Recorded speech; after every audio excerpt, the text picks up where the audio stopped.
Welcome to உபயோக சிந்தனை. சிறுவர் கதைகள்.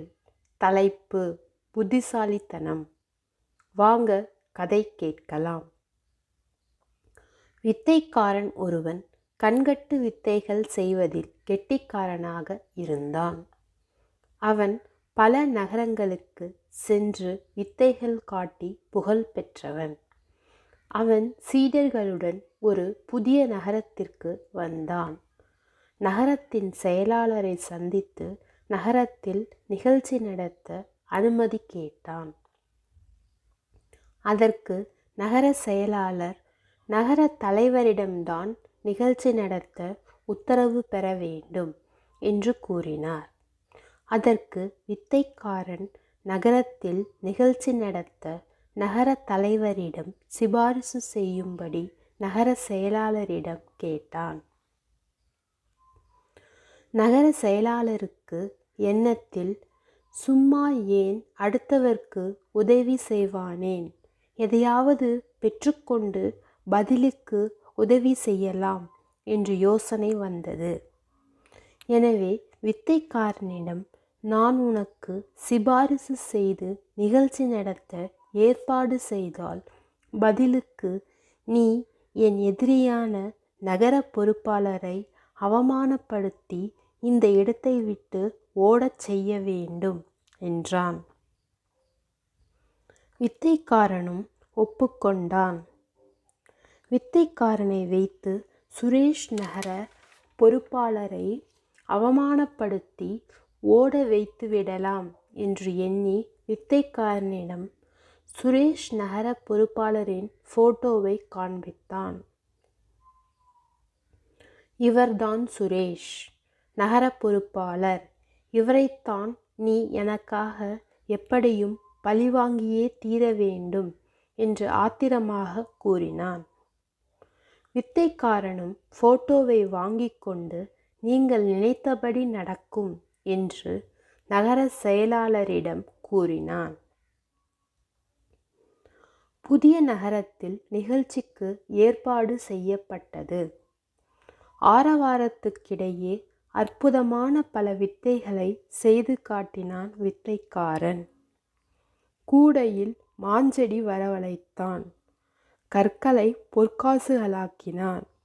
ஒருவரின் தலையை வெட்டி திரும்ப பொருத்தி காட்டினான். மன்னரின் கையிலிருந்த மோதிரத்தை தன் கைக்கு வரவழைத்தான். காளி கூட்டிலிருந்து புறாக்களை பறக்கவிட்டான்.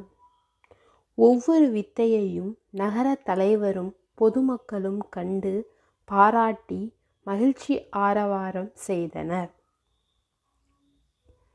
வித்தைகளை முடித்ததும் பொதுமக்கள், நகர தலைவர் ஆகியோர் பணத்தை தட்டில் வைத்து வித்தைக்காரனை எடுத்துக்கொள்ளும்படி கூறினார்கள்.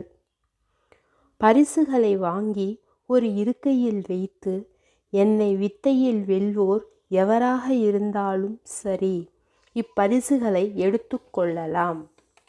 மேலும் வெற்றி பெறவில்லையேல் இதோ நிற்கும் சுரேஷ் நகர பொறுப்பாளரை எனக்கு அடிமையாக அனுப்ப வேண்டும் என்று நிபந்தனை விதித்தான் வித்தைக்காரன். அவனை வெல்ல எவரும் முன்வரவில்லை. சுரேஷ் நகர பொறுப்பாளரை ஏளன சிரிப்புடன் பார்த்தான் நகர செயலாளர். அவையில் கூடியிருந்த அனைவரும் சுரேஷ் நகர பொறுப்பாளரை பார்த்தனர். இது நகர செயலாளரின் சூழ்ச்சி என்பதை உணர்ந்த சுரேஷ், ஜால வித்தைகளின் மன்னனாகிய உன்னை எவராலும் வெல்ல முடியாது. உன்னை போல் வித்தை கற்றவர்கள் இங்கு இல்லை என்றான். மீசையை முறுக்கியபடி சுற்றும் முற்றும் பார்த்து சிரித்தான் வித்தைக்காரன்.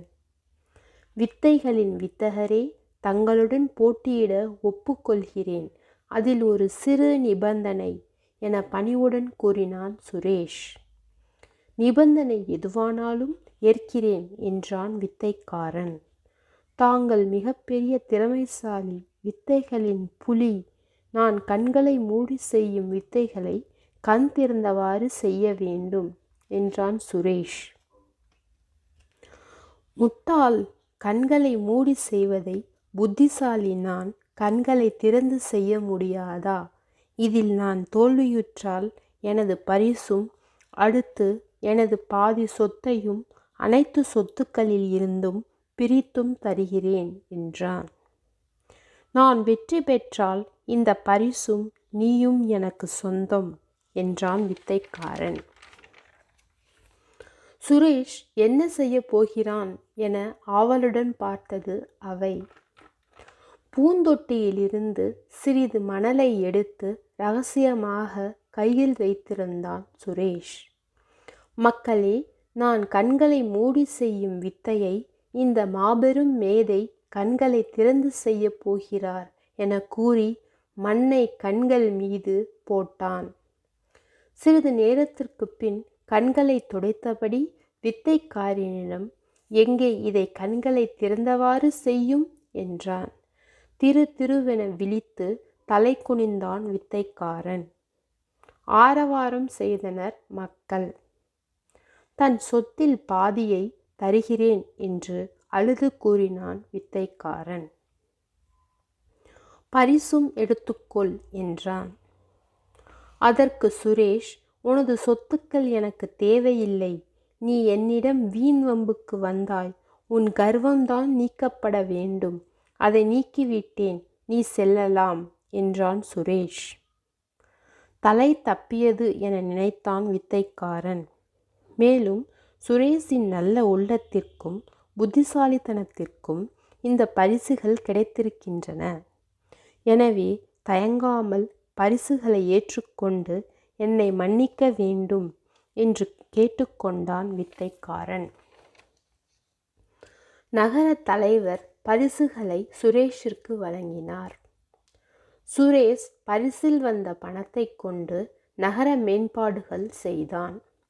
சேவையாக நகரத்தில் உள்ள சாலைகள் குண்டும் குழியுமாக சில இடங்களில் கடந்தவைகளை சரி செய்யும் பணியில் ஈடுபட்டான். பரிசு பணத்தை வைத்து ஒழுங்கற்ற சாலைகளை சரி செய்தான். சுரேஷ் நகர பொறுப்பாளராக இருந்து பல சேவைகளை செய்து வந்தார். அதில் தனது பரிசு பணத்தை கொடுத்து நகர மக்களுக்கு நல்ல ரோடு வசதி செய்து தந்த சேவையும் ஒன்றாகும். நகர மக்கள் சுரேஷை புகழ்ந்தும் பாராட்டியும் பேசினர். சுரேஷ் தனது புத்திசாலித்தனத்தால் தப்பித்து கொண்டான். அதுபோல் நாமும் பிரச்சனைகள் வரும்போது கவலைப்பட்டு கொண்டு இருக்காமல் புத்திசாலித்தனமாக யோசித்து அதற்கு தீர்வு காண வேண்டும். கர்வம் வெற்றிக்கு முன் கூடாது. கர்வம் கொண்டு நான் தான் எல்லோரை விட திறமைசாலி என்று ஆணவம் கொள்ளாமல் இருக்க வேண்டும். அப்படி ஆணவம் கொண்டால் அது மதியை மயக்கி நம்மை அழிவு பாதைக்கு கொண்டு சென்றுவிடும். படித்தவர்களுக்கு அடக்கம் தேவை. இந்த உலகில் யாரும் உயர்ந்தவர்கள் இல்லை, தாழ்ந்தவர்களும் இல்லை. ஒவ்வொருவரும் அவர்கள் துறையில் சாதனையாளர்கள், வெற்றியாளர்கள். எனவே அனைவரும் சமம்தான். எனவே சண்டைகளை தவிர்த்துவிட்டு புத்திசாலித்தனத்தை பயன்படுத்த வேண்டும். புத்திமான் பலவான் ஆவான். ஒற்றுமையே பலம். ஒன்றே குலம், ஒருவனே தேவன் என்று எண்ணி சிறப்பாக நாம் அனைவரும் வாழ வேண்டும். வாழ்க மக்கள், வெல்க சமத்துவம். முடிவுற்றது. சரிங்களா? இந்த கதை உங்களுக்கு புரிந்திருக்கும் என்று எண்ணுகிறேன்.